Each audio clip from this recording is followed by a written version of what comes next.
Alloh bersin. O'zbekistonda o'yinda sal qiyinroq o'tadi, chunki hamma vнимание bizda bo'ladi, ko'p odam ko'rsatadi. O'ylaymanki, yaxshi o'tadi bugungi o'yin. Terma jamoa bosh murabbiy qanday ko'rsatmalar bergandi, aynan himoyachilarga? Akalik zo'r beryapsiz, savollar bor-ku. Javob. Bunaqa narsa aytilmaydi aka. Bu savolga javob berishga imkonsiz. Xo'p, keyingi savol. Bu yoqqa ham o'ting. Nishonlash qanday bo'ladi 10-da? Qiynayapti.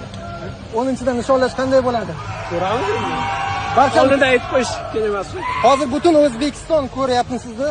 O'zbekistonlik muxlislarga, sizning muxlislaringizga fikrlaringiz. Salom nima? Salom. Tabriklaymiz hammani. Ha, Bo'ldi. bo'ldi. Ha? Hozir yig'lavoradi aka. Tabriklaymiz, zo'r o'yin. Rahmat, rahmat. Abbos, Men keturaymi? turing.